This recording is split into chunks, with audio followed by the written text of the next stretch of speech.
today Daniel 3, 8 through 30, 2011 NIV. At this time, some astrologers came forward and denounced the Jews.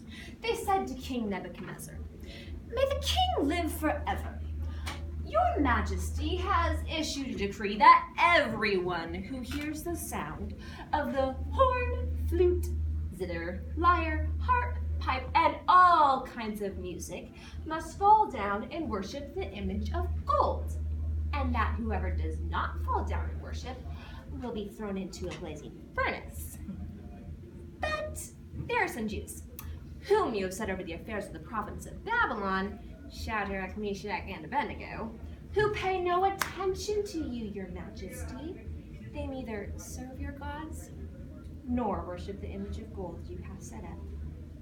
Furious with rage, Nebuchadnezzar summoned Shadrach, Meshach, and Abednego. So these men were brought before the king. And Nebuchadnezzar said to them, "Is it true, Shadrach, Meshach, and Abednego, that you do not serve my gods or worship the image of gold I have set up?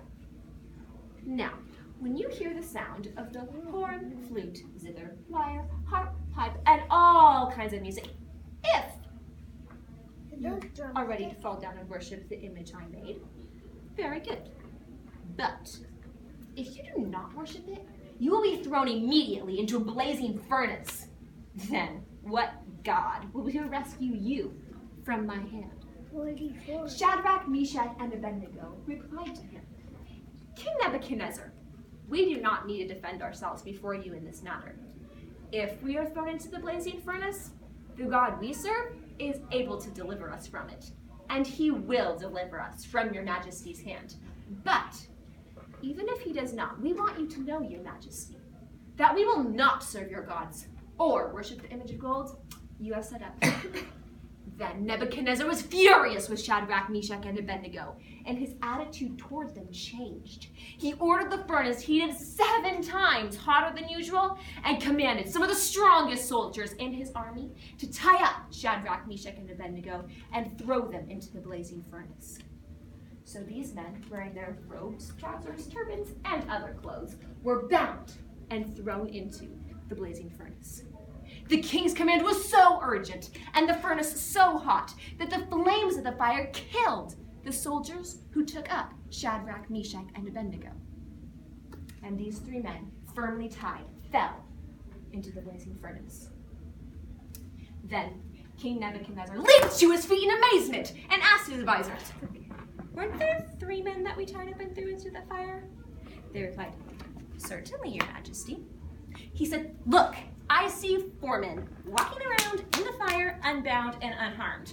And the 4th looks like a son of the gods." Nebuchadnezzar then approached the opening of the blazing furnace and shouted, "Shadrach, Meshach, and Abednego, servants of the Most High God, come out, come here!" So Shadrach, Meshach, and Abednego came out of the fire. And the satraps, prefects, governors, and royal advisors crowded around them. They saw that the fire had not harmed their bodies, nor was a hair of their head singed. Their robes were not scorched, and there was no smell of fire on them.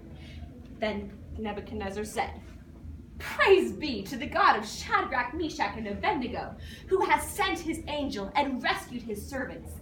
They trusted in him and defied the king's command, and were willing to give up their lives rather than serve or worship any god except their own God. Therefore, I decree that the people of any nation or language who say anything against the God of Shadrach, Meshach, and Abednego be cut into pieces and their houses be turned into piles of rubble. For no other God can save in this way." Then the king promoted Shadrach, Meshach, and Abednego in the province of Babylon.